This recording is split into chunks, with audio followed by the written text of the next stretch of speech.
Hello everyone. What I'd like to do in this video is show you a trick on how to memorize the unit circle. Remember when we're using the unit circle, we are traveling a certain distance starting at 1, 0, 1, 0. And we're traveling a distance t around the unit circle, and that certain distance that we travel, we want to know what the x and y coordinates are at each of these locations. So we just want to memorize the unit circle for these special values. And you only need to memorize the unit circle in the first quadrant, and you can use symmetry to know what the x and y values for different terminal spots in the other three quadrants. Okay, so the trick I use to memorize the unit circle is a hand trick. It's kind of similar to that trick you use with your hands to multiply or to know your multiplication table for nines. So this is a trick my mom taught me. It's probably one of my very first math memories.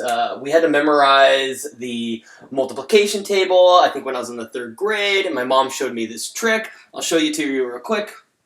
So the way it works is if you want to multiply, let's say 9 by 3, we'll go ahead and put down our third finger. So if we put down our third finger, 9 times 3 is 27. Or, let's say if I want to know what 9 times 6 is, I'll put down my 6th finger, so 9 times 6 is 54. Or similarly, if I want to know what 9 times 9 is, I'll put down my 9 finger, 9 times 9 is 81. So that's a trick my mom taught me, I think in the 3rd grade.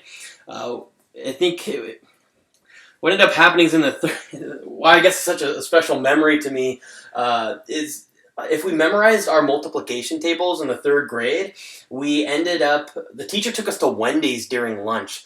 And when my mom taught me that trick, I passed my multiplication table quiz, and my teacher took us to Wendy's. My mom gave me $5, which at the time was the most money I think I had ever seen. And I remember when going there, I didn't realize how kind of inexpensive sodas were, and I bought like this large Mountain Dew for $1, and I came back to school with it, and I just felt like the coolest kid at school, so I'm a fond memory of mine. But anyway, the trick for memorizing the unit circle is kind of similar to that trick. So what I remember in my head, all you need to remember is root blank over 2.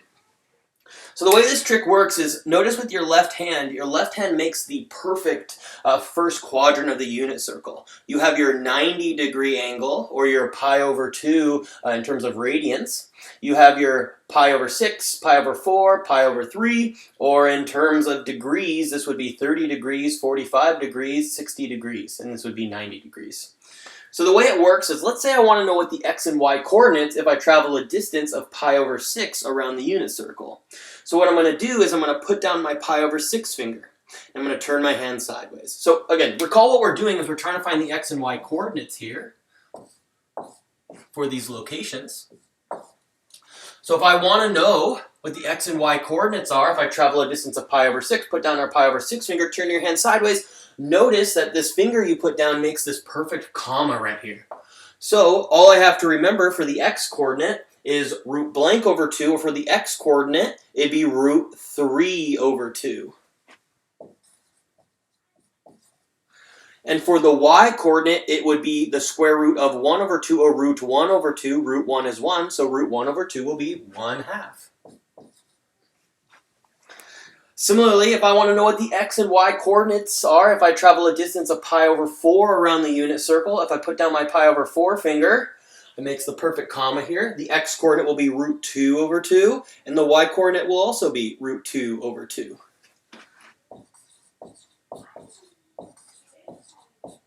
Similarly, for our pi over 3 finger, if I want to travel a distance of pi over 3 around the unit circle, I'll put down my pi over 3 finger. The x coordinate will be root 1 over 2, and the y coordinate will be root 3 over 2. Root 1 over 2 is the same as 1/2 root 3 over 2. And there we have it. So for this coordinate here, we hopefully can just see that this has to have an x coordinate of 0 and a y coordinate of 1.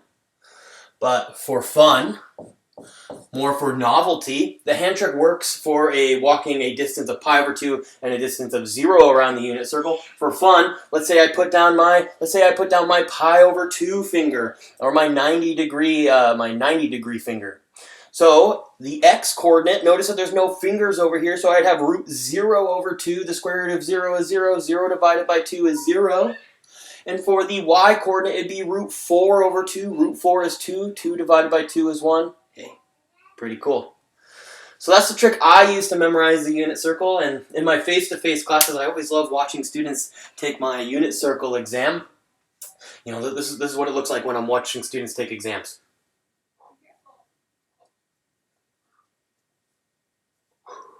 So it's my impression of my students during my 141 unit circle exam.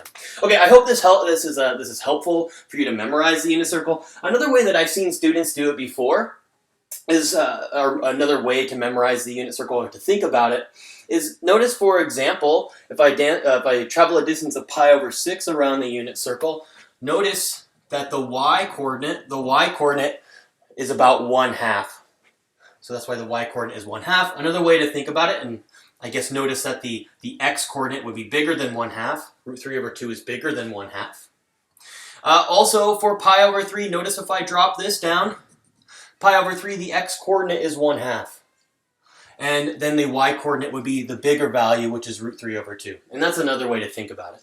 Okay, I hope you found this lecture helpful. I hope this is something that's ingrained in your mind. So in your future math classes, you know, I don't know, maybe a couple quarters after 141, you're taking calculus, and your teacher asks you, you know, what's the x and y coordinate if you travel a distance of pi over 3? I hope you're the first person to raise your hand and say, hey, oh, it's 1/2 and root 3 over 2. You'd be the coolest kid in school. Okay, see you in the next lecture. Take care.